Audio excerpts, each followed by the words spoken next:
from Florida, West Palm Beach. Did you see this coming, Carolyn?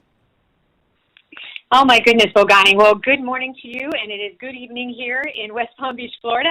I don't think many Americans saw this coming. Of course, it's whomever you ask, right? If you ask the Democrats, they definitely did not see this coming. If you ask the Republicans, they'll tell you they were always confident in former President Donald Trump that he would now be the president-elect. But the pollsters definitely didn't see this coming. Every poll showed it neck and neck, razor-thin margins between Vice President Kamala Harris and former President Donald Trump. But the results from this election are not razor thin. Yeah. There was a red wave that pretty much took the country, and a lot of those swing states too. That red tsunami that was predicted in the midterms 2 years ago has come finally, 2 years too late perhaps, but now it is there. Tell me, there is a view that the Democratic Party's strategy failed in part because they focused too much on moderate Republicans hoping to flip them, and they didn't. Right. And I think a lot of people in this country have changed too, because if you really dig down into the results, look at the demographics, you'll find that the traditional people who vote Democrat did not, and the traditional people who vote Republican did not.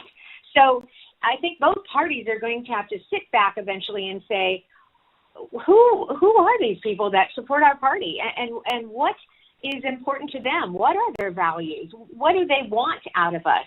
The Democrats learned that not every working person, not every union person will vote for them because the union vote was split.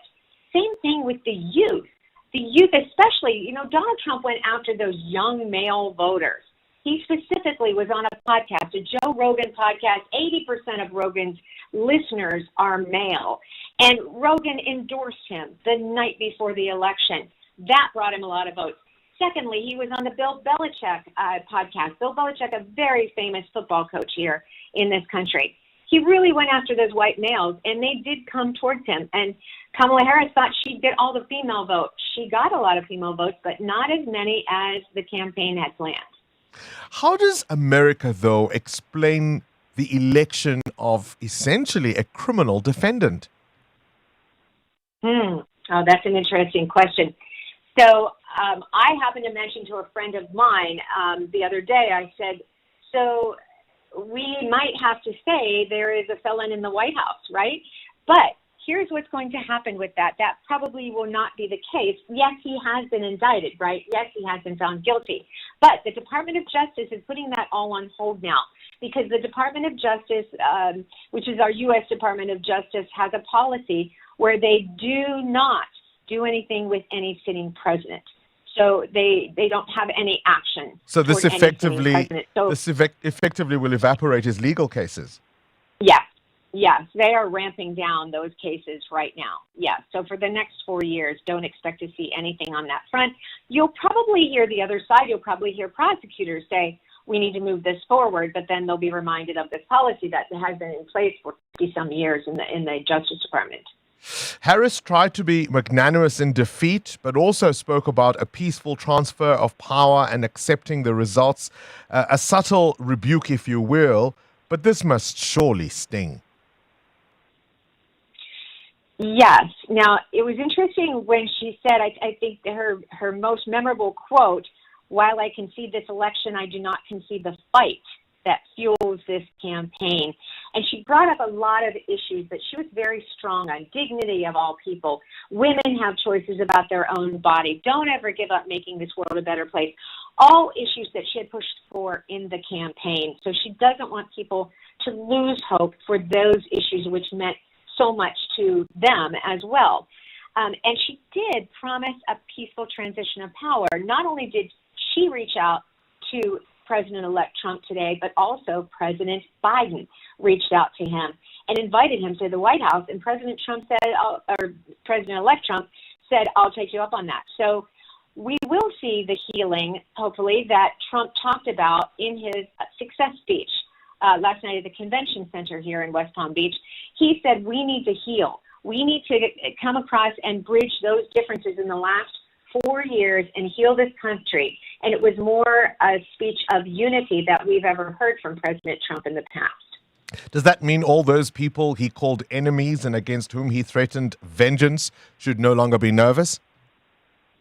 Interesting point, especially because Vice President Harris would mention in her campaign rallies, she would say, he's coming into the Oval Office with an enemies list, and I'm coming in with a to-do list, right?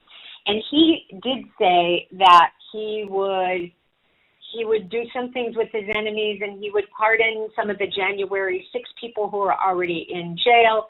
And so we'll just have to wait to see if he is going to rule that way, or if he is going to follow his plan with immigration and tariffs, or if he is going to kind of sit back for a while, let's get the lay of the land, and then eventually implement his policies. What's the mood in Florida? What's the mood particularly in West Palm Beach? Well, Florida is a red state. So a lot of retirees come here after they're 65 and older, and so they're very conservative. But here in Palm Beach, it went for Harris, which was shocking because this is where President-elect Trump and Melania live. Not by much, though. That was definitely a razor-thin difference between the two candidates here.